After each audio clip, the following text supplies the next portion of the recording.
नमस्कार विद्यार्थी मित्र, मागील तासिकेमध्ये आपण विधानावर परिणाम करणाऱ्या घटकांचा अभ्यास पाहिलो. या परिणाम करणाऱ्या घटकांमध्ये आपण पाणी आणि उष्णता या दोन घटकांचा अभ्यास केलो. यानंतर विधानावर परिणाम करणाऱ्या घटकांचा अभ्यास आपण पाहायचा. पाणी आणि उष्णता यानंतर दाब याचा विधानावर परिणाम होत असलेला आढळतो.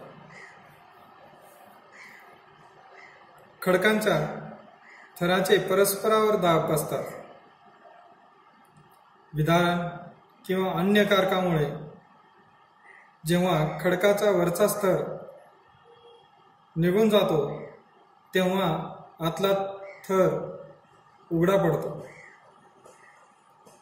या उघड्या पडलेल्या या थरावर दाब नसल्याने तो बाहेरील बाजूस प्रसरण पावत असतो आणि ही क्रिया सातत्याने घडल्यामुळे खडकांना भेगा पडत असलेला आढळतो.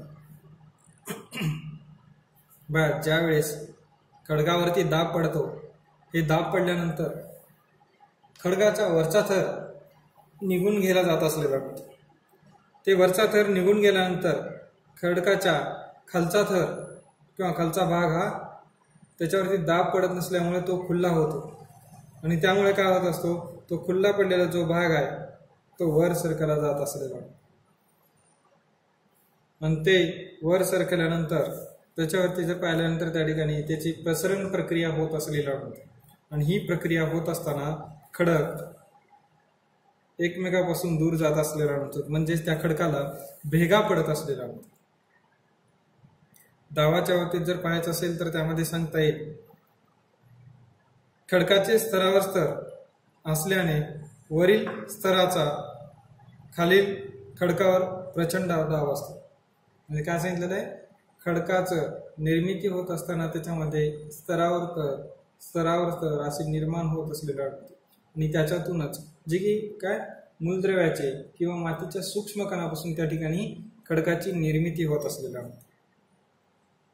यातूनच जर पाहिल्यानंतर ते एकमेकावरती थर साचत असलेले आढळतात आणि त्याच्यावरती स्तर साचून त्या ठिकाणी खडकाची निर्मिती होत असलेली.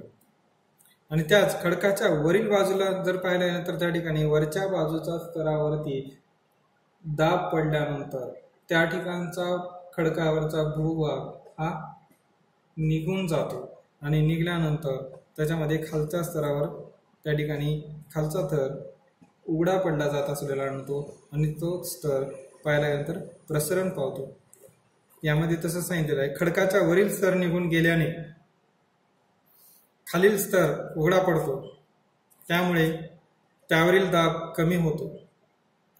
दाब कमी झाल्याच्या परिणामामुळे खडकात काही सेंटीमीटर ते मीटर जाडीचा खोलीवरील भाग भूपृष्ठावर उघडा पडल्याने बाहेरील बाजूस प्रसरण पावतो. खडकाच्या वरील बाजूस जर दाब पडला असता तो वरचा भाग निघून जातो आणि वरचा भाग निघून गेल्यानंतर खडकावरती जर पडणारा दाब आहे ते वरच्या भूभागावरती पडून ते दाब निघून जात असलेला आढळतो आणि त्यावेळेस खडकाच्या खालच्या भागामध्ये किंवा खालचा स्तर हे उघडा पडतो. उघडा पडल्यानंतर ते खडक प्रसरण पावत जात असलेलं आढळतो आणि असे प्रसरण पावलेल्या खडकाला भेगा पडत असलेला आढळतो. ताण कमी झाल्याने व दाबमुक्त झाल्याने होणारे खडकाचे वितरण म्हणजेच स्थानभ्रष्ट विदारण होत असलेलं हे आपल्याला खडकामध्ये बदल होत जात असल्यानंतर खडकाची विदारण प्रक्रिया होत असलेला आढळतो. हे कशामुळे, ते दाब पडल्यामुळे होत असलेला आढळतो. हे विदारण प्रक्रिया होत असताना त्या ठिकाणी खडक एकाच ठिकाणी असलेला आढळतो, म्हणजे स्थानभ्रष्ट प्रक्रियेमध्ये त्या ठिकाणी विदारण प्रक्रिया होत जात असलेला आढळतो. त्यानुसारच खडकाचा वरचा स्तर निघून जातो आणि त्याला आतील बाजूला जे खडक आहे तो प्रसरण पावत चालत असलेला. साधारणतः जर विचार केला तर त्या ठिकाणी ग्रॅनाइट सारख्या एकसंध खडकात या प्रकारची क्रिया घडून येत असलेला अशा खडकाच्या बाह्यस्तर म्हणून हा मूळ खडकापासून सतत सुट्टा होत जातो, यालाच अपपर्णन असेही म्हणतात. कंटिन्यू जर विचार केला तर त्या ठिकाणी आपल्याला एखादं खडक असेल, ते खडकाच्या वरच्या बाजूला दाब पडत असल्यानंतर वरचा भूभाग निघत जात असलेला आढळतो. तर त्याच्या आतील बाजूचं जे खडक आहे त्याच्यावरती दाब निघून गेल्यामुळे तो प्रसरण पावत जात असलेला आढळतो. ही प्रसरण प्रक्रिया होत असल्याने काही ठिकाणच्या खडकामध्ये भेगा पडत असले म्हणतो. हे भेगा पडल्यानंतर त्या ठिकाणी खडकामध्ये विदारण प्रक्रिया घडून येत असलेला म्हणतो. या बाबतीत जर उदाहरणात सांगता येईल तर त्या ठिकाणी सांगता येईल ग्रॅनाइट या खडकावरती ही प्रक्रिया होत असलेली आढळते. त्यामध्ये मागील तासिकेमध्ये आपण पाहिलेलो आहोत कायिक विदारणामध्ये आपल्याला सांगितलेलं आहे कायिक आणि रासायनिक विदारण प्रक्रिया अभ्यासताना त्याच्यामध्ये कायिक विदारणामध्ये अपपर्णन प्रक्रिया होत असलेली आढळते. यामध्ये काय सांगण्यात आलेलं होतं, स्थानभ्रष्ट विदारणाची ही प्रक्रिया सतत चालू राहिल्यास खडकातील बाह्यस्तर मूळ खडकापासून सतत सुट्टे होत राहतात. अपपर्णन प्रक्रिया होत असताना जो मूळ खडक असतो त्याच्या बाहेरील जे स्तर असतो ते स्तर दाब पडल्यामुळे सतत सुट्टे होत जात असलेला होते. त्यामुळे अशा खडकाची निर्मिती किंवा अशा प्रकारची विदारण प्रक्रिया होत असलेला होतो. दख्खनच्या पठारावर कर्नाटक, आंध्र प्रदेश, तेलंगणा आणि ओडिशा येथे या प्रकारचे घुमट पाहावयास मिळतात, जेथे मोठ्या कणांचे अग्निजन्य खडक सापडतात. तेथे खडकाला घुमटाकार प्राप्त होत असलेला. अशाच पद्धतीने त्या ठिकाणी आपल्याला जी खडकावरती प्रक्रिया होऊन वेगळ्या प्रकारचे खडक निर्माण होत असलेला नव्हतं किंवा त्याच्यामध्ये भेगा पडून हे खडक विलग होत असलेला नव्हतं. त्यामुळेच आपल्याला ही विदारण प्रक्रिया होत जात असलेला नव्हतं. अपपर्णन प्रक्रियामध्ये जर पाहायला गेल्यानंतर त्या ठिकाणी वरच्या भागावरती दाब पडून वरचा भाग निसटला जातो आणि तो आतील भाग हा त्याच्यावर मोकळा होत जात असलेला होता. मग त्यावेळेसच खडक हे प्रसरण पावत जात असलेला. त्यामुळेच दाबाचा विदारणावर परिणाम होत असलेला होता.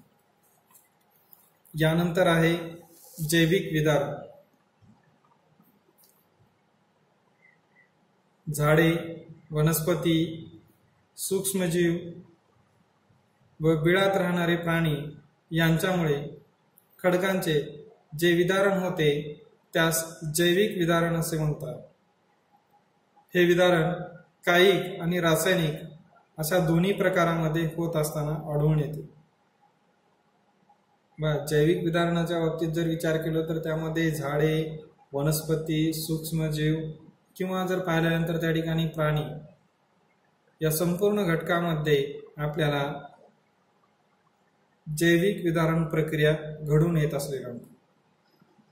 काही वेळेस जर विचार केला तर सजीव प्राण्याद्वारे होणाऱ्या क्रियांमुळे आपल्याला त्या खडकाचे झीज होत असलेला आणतो किंवा विलगीकरण होत असलेला आणतो. एवढंच नव्हे, जर त्याच्यामध्ये जर उदाहरण द्यायचं असेल तर मग दोन उदाहरण सांगता येईल की त्या ठिकाणी जे काही लहान मुंग्या असतील, बिळामध्ये बसणारे जे काही प्राणी असतील, भूपृष्ठाच्या अंतर्गत भागात किंवा भूपृष्ठावरती जर पाहिलं तर त्या ठिकाणी हे सूक्ष्मजीव किंवा हे प्राणी काय करतात, त्या ठिकाणी खडक या अंतर्गत भागामध्ये जर पाहिल्यानंतर भूपृष्ठात उकरले जात असलेला म्हणतो आणि त्यानुसार ते एक मातीचे सूक्ष्म कण त्याच्यापासून किंवा जर पाहिल्यानंतर खडकाचे सूक्ष्म कण एकमेकापासून विलग केले जात असलेला म्हणतो. अशा स्वरूपातून त्या ठिकाणी आपल्याला जे की जैविक विदारण प्रक्रिया होत असलेला म्हणतो. तसेच मृदेमध्ये वृक्षांची मुळे प्रवेश करतात आणि ती मुळे आकाराने मोठी होत जातात. ते खडकावरती दाब निर्माण करतात आणि भेगा अधिक रुंद व खोलवर करतात.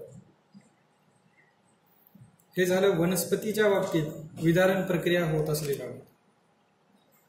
एखाद्या वृक्षाचं झाड घ्या, ते वृक्षाच्या झाडाचं जर पाहिल्यानंतर त्या ठिकाणी त्याची मुळा भूपृष्ठाच्या अंतर्गत भागामध्ये खोलवर जात असलेलं आढळतं किंवा भूपृष्ठाच्या अंतर्गत भागात ते मुळा पसरत असलेलं आढळतं. ज्या वेळेस हे मुळा इतर प्रदेशामध्ये पसरतात किंवा खोलवर जात असतात त्यावेळेस त्या भूपृष्ठाच्या आतील बाजूचे भूरूप आहे किंवा खडक आहे त्याच्या सच्छिद्र खिडकातून किंवा सच्छिद्रातून ते बाहेर जात असलेलं आढळतं.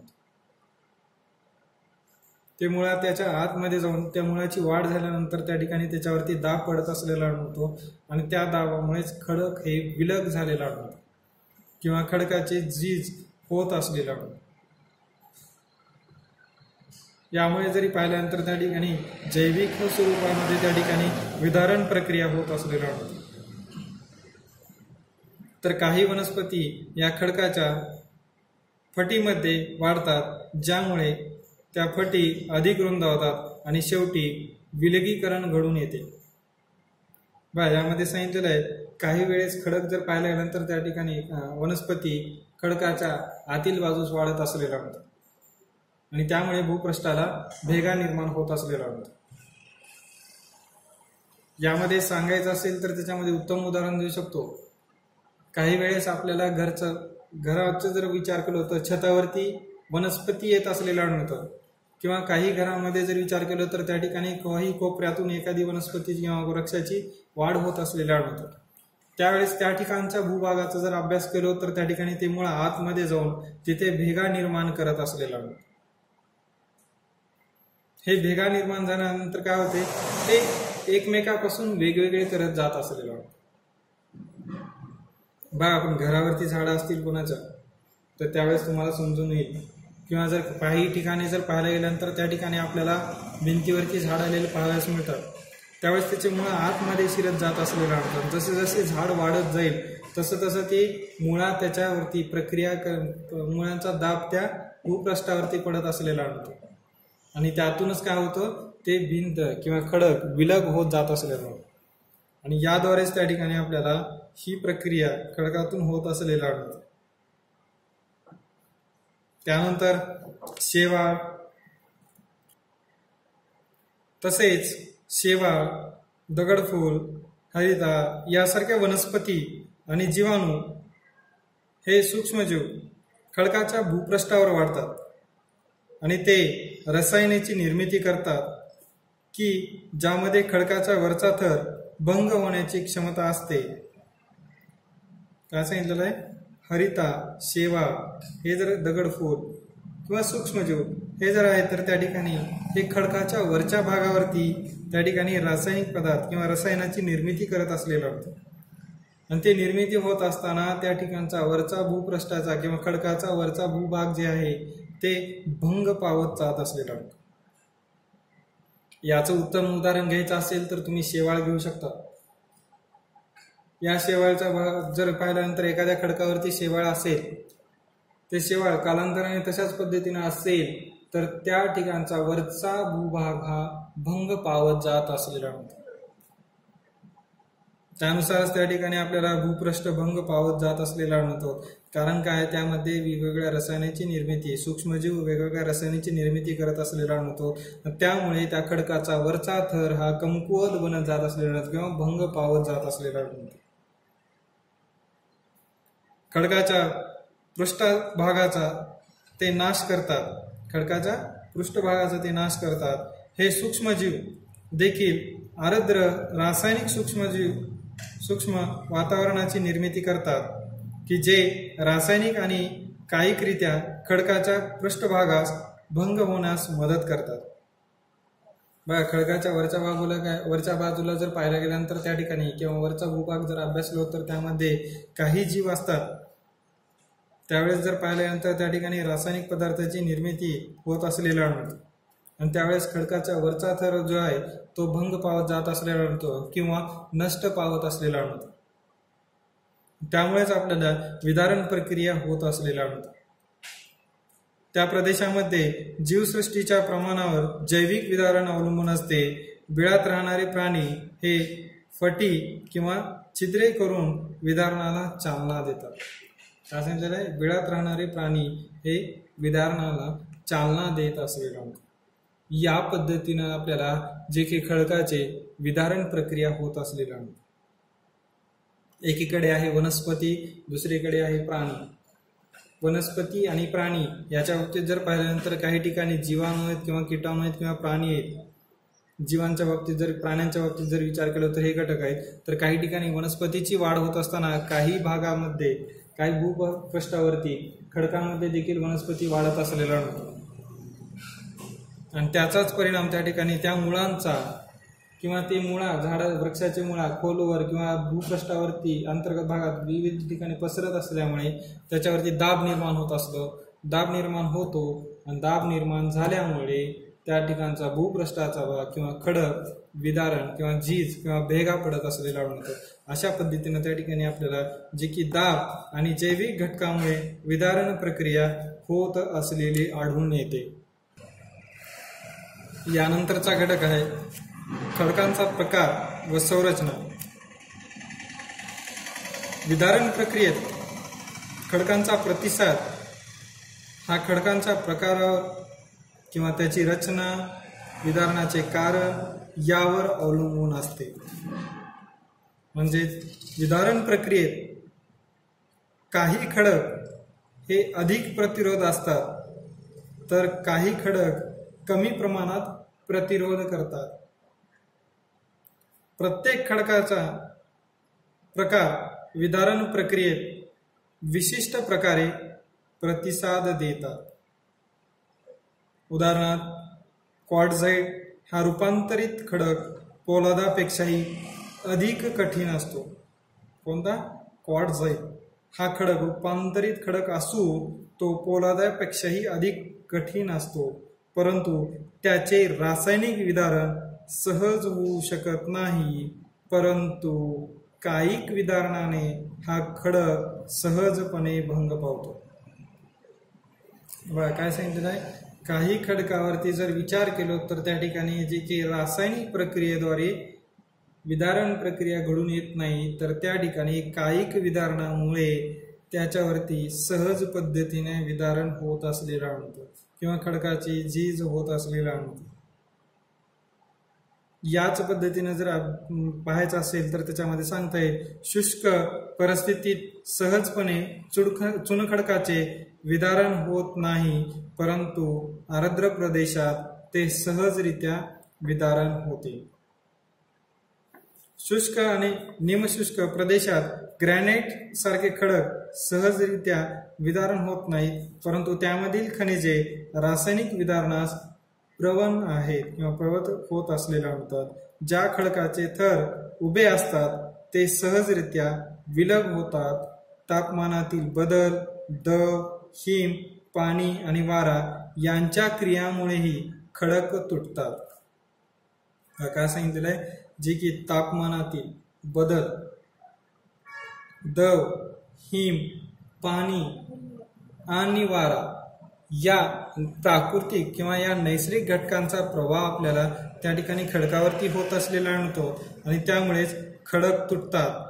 जर पाहिल्यानंतर त्या ठिकाणी खडकांना जर विचार केला तर त्या ठिकाणी जर खडकाचे उभ्या रेषेमध्ये जर पाहायला गेल्यानंतर त्या ठिकाणी सहजरित्या विलगीकरण होत असलेले आणतात.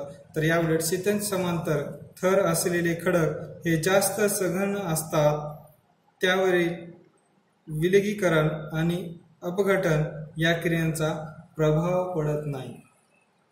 काय सांगितलेलं आहे, खडक जर उभे असतात, खडकाचे थर जर उभे असतील तर ते सहज पद्धतीनं वेगळे होत असलेले आणतात किंवा विलगीकरण होत असलेले आणतात. तर आडवे असतील तर त्या ठिकाणी त्याचं जर पाहिल्यानंतर विदारण प्रक्रियेसाठी लागणारा कालावधी अधिक असतो किंवा त्याचं विघटन होत नसलेलं आढळतो. या पद्धतीनं म्हणजे काही खडक जे आहेत ते त्या ठिकाणी विदारणासाठी प्रवृत्त असलेले आढळतात, तर काही खडक हे विदारणासाठी प्रवृत्त नसलेले आढळतात. काही खडक विदारणासाठी प्रवृत्त नसताना देखील कायिक विदारणामुळे त्यामध्ये विदारण प्रक्रिया घडून येत असलेल्या आढळतात. यामध्ये जर सांगायचं असेल तर त्याच्यामध्ये सांगितलेलं आहे, शुष्क परिस्थितीत जर पाहिलं तर चुनखडकाची विदारण होत नाही, पण आर्द्र प्रदेशामध्ये सहज होते, कारण की आर्द्र प्रदेशामध्ये त्या खडकावरती जर पाहायला गेल्यानंतर त्या ठिकाणी दव किंवा आर्द्र म्हणल्यानंतर त्या ठिकाणी पाण्याचं प्रमाण खडकामध्ये जात असलेलं आणतात आणि त्यानुसारच आपल्याला विदारण प्रक्रिया होत असलेलं आणतो.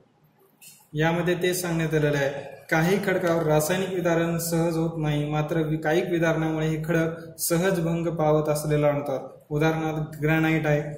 ग्रॅनाइट खडकाच्या बाबतीत जर विचार केला तर शुष्क वातावरणात चुनखडकाचे विदारण सहज होत नाही, मात्र आर्द्र वातावरणात चुनखडक सहज पद्धतीनं विदारित होत असलेला आणतो. आणि खडकांच्या थरांचीही रचना विदारणावर परिणाम करत असलेला आणतो. जर खडकाचे थर उभे किंवा तिरपे असल्यास विदारण सहज होते. जर खडकाचे थर क्षितिज समांतर असतील तर विदारण प्रक्रिया सहज पद्धतीनं होत नसलेला आणतो किंवा विदारणाचा सहज प्रभाव त्यावरती पडत नसलेला आणतो. या पद्धतीने आपल्याला जे की विदारणावर परिणाम करणाऱ्या खडकाच्या स्तराची रचना आपण जाणून घेतलो. त्यानंतर यामधील सर्वात शेवटचा घटक आहे मानवी घटक. मानवी उपक्रमामुळे होणारे विदारण हे सर्वात वेगवान व विस्तृत क्षेत्रावर होताना दिसते. मानवी उपक्रमामुळे होणारे विदारण हे सर्वात वेगवान व विस्तृत क्षेत्रावरती होत असताना दिसते. जे विदारण होण्यास निसर्गतः हजारो लाखो वर्ष असती ते विदारण आपल्या तांत्रिक आणि यांत्रिक ज्ञानाच्या बळावर केवळ काही महिन्यातच करत असलेला आणतो. यामध्ये जर सांगायचं असेल तर त्या ठिकाणी सांगता येईल खडी निर्मिती, रस्ते बांधकाम, खनिज उत्खनन, सुरुंग, स्फोट, भूपृष्ठाचे सपाटीकरण, बोगदे बनवणे इत्यादी विविध उपक्रमाद्वारे त्या ठिकाणी आपल्याला विदारण प्रक्रियेची गती व क्षेत्र प्रमाण वाढले जात असलेला आणतो. हे सर्व काही घटक जे आहेत ते त्या ठिकाणी मानवी प्रक्रियामुळे होत असलेला आणतो. खनिजाचं उत्खनन केलं त्यावेळेस त्या ठिकाणी जर पाहिल्यानंतर भूपृष्ठाचा वरचा थर जशाच तसा असलेला आणतो आणि ज्या प्रदेशामध्ये खनिजाचे साठे आढळून येतात ते खनिजाचे साठे तिथं काढले जातात आणि त्या ठिकाणी जर पाहिल्यानंतर पोकळी निर्माण होत असलेला आणतो. हे पोकळी निर्माण झालं असतं तर त्या ठिकाणी भूपृष्ठाची भूपृष्ठाचं पहिल्यांदा विदारण प्रक्रिया होत असलेला आणतो. एवढंच नव्हे, डोंगराळ भागामध्ये सुरुंग निर्माण करून रस्ते मार्ग तयार करत असलेला आणतात. यानुसार जर पाहिल्यानंतर त्या ठिकाणी खडकाची झीज किंवा विदारण प्रक्रिया होत असलेला आणतो. एवढेच नव्हे तर त्या ठिकाणी काही वेळेस अणुचाचणी करत असताना त्यामध्ये भूप्रदेशामधील काही भूपृष्ठाचा जर विचार केला तर त्या ठिकाणी आपल्याला विदारण होत असलेलं आणतो. अशा स्वरूपातून जे काही नैसर्गिकरित्या ते विदारण प्रक्रिया होण्यासाठी लागणारा कालावधी हजारो किंवा लाखो वर्षासाठी असेल तर मानवी प्रक्रियाद्वारे हे विदारण प्रक्रिया सहज पद्धतीनं आणि त्वरित गतीने होत असलेलं आणतो. तर या दशकामध्ये आपण विदारणावर परिणाम करणाऱ्या घटकांचा अभ्यास पाहिलेलो. यानंतर विदारणाचे महत्त्व आणि विस्तृत झीज म्हणजे काय पाहूया. धन्यवाद.